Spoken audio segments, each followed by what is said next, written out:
profesinya dia sebagai advokat tidak dalam pada saat menyampaikan di dalam YouTube.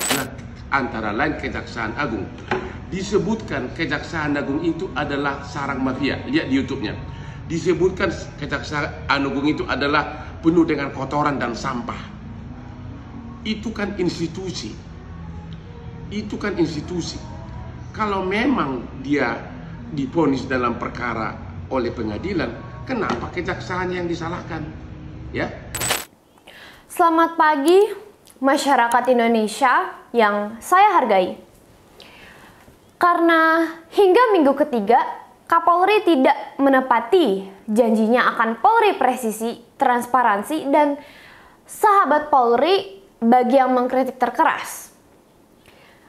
Maka agar saya bisa jadi sahabat Polri, saya ingin lebih keras menyampaikan kritik saya. Tentu saja masih dalam bahasa yang sopan, santun, dan penuh etika walaupun tajam dan kritis.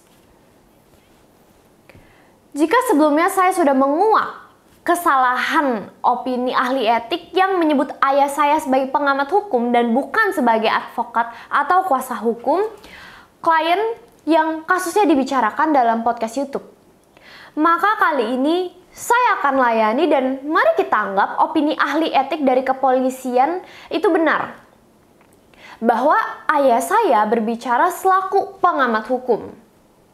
Walaupun kita semua tahu bahwa karena ayah saya memiliki surat kuasa dan memiliki berita acara sumpah yang menandakan bahwa dia advokat resmi, maka tidaklah tepat anggapan bukan sebagai advokat karena ayah saya tidak pernah dicabut status dan profesi advokatnya oleh keputusan pengadilan manapun.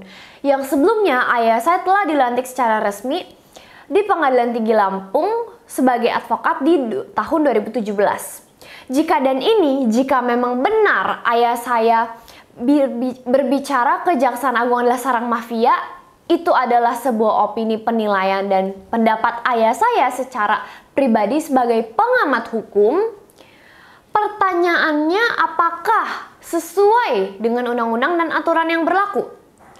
Apakah dilarang atau dibenarkan menyampaikan pendapat, penilaian, atau opini?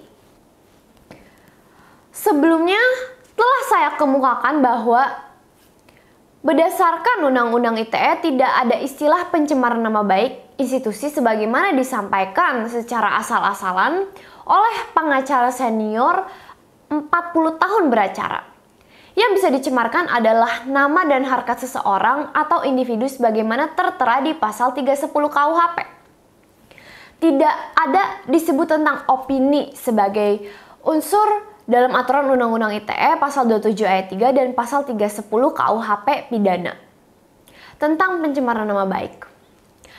Namun dalam pelaksanaan teknisnya telah dibuat, dirumuskan, disetujui, dan diterapkan aturan pelaksanaan Undang-Undang ITE yang tertuang dalam SKB 3 Menteri. SKB Surat Keputusan Bersama 3 kementerian yaitu Kemenkominfo, Kejaksaan Agung, dan Polri. SKB nomor 229 tahun 2021 tentang pedoman implementasi penerapan pasal tertentu. Undang-Undang ITE dijelaskan dengan gamblang di pasal 27 ayat 3 berisi bukan delik yang berkaitan dengan bermuatan penghinaan atau pencemaran nama baik dalam pasal 27 ayat 3 Undang-Undang ITE jika muatan atau konten yang ditransmisikan, didistribusikan, dan atau yang dapat diakses tersebut adalah berita, penilaian, pendapat, hasil evaluasi, dan atau sebuah kenyataan. Ini saya tunjukkan isi SKB 3 Menteri pasal 27 ayat 3 di poin C. Tertera isinya, silahkan semua masyarakat baca. Jelas dan terang aturan lanjutan yang termuat dalam SKB 3 Menteri menerangkan bahwa penilaian pendapat bukanlah delik yang berkaitan dengan pencemaran nama baik. Maka dari inilah saya kembali menunggu jawaban dari Mabes Polri agar tidak sewenang-wenang menjadikan ayah saya tersangka atas kesaksian ahli yang tidak jelas. tidak kompeten yang mana keahliannya yang asal-asalan dan tidak berdasarkan legal standing dan aturan undang-undang dan hukum yang berlaku. Jika SKB 3 Menteri dan Undang-Undang ITE yang menyatakan hal tersebut bukanlah delik pencemaran nama baik, lalu bagaimana halnya dengan keterangan 28 saksi yang semuanya adalah saksi pelapor dan saksi ahli ngawur dan asal-asalan, lalu menetapkan ayah saya sebagai tersangka? Padahal opini saksi ahli didasarkan atas kepentingan tertentu dan tidak didasarkan atas apa yang tertulis di undang-undang dan aturan hukum yang berlaku, termasuk SKB 3 Menteri. Si ahli etik itu baca dan mengerti gak tentang SKB 3 Menteri, atau hanya diarahkan hanya untuk menjadi pelengkap syarat menersangkakan ayah saya? Perlu masyarakat ketahui bahwa berdasarkan pasal 183 KUHP pidana, cukup 2 alat bukti untuk menersangkakan seseorang. 5 alat bukti diatur di pasal 184 KUHP. Dari 5 alat bukti, 2 yang paling mudah dilakukan penyidik untuk menetapkan tersangka adalah 2 saksi. Bisa diambil dari keterangan pelapor dan keterangan ahli ngawur, dan bisa dibayar banyak tersedia di pasaran yang bisa berpendapat sesuai dengan isi pemesan. Maka dengan ada 2 alat bukti, keterangan saksi dan keterangan ahli, sudah selesai. Warga negara manapun bisa menjadi tersangka. Karena inilah saya ingin menguji ahli yang digunakan Polri. Apakah keterangannya abal-abal dan ngawur atau sudah sesuai aturan yang berlaku? Karena jelas keterangan ahli Polri bertentangan dengan SKB 3 Menteri. Antara ahli Anda yang ngawur atau SKB 3 Menteri Anda yang asal-asalan dan salah.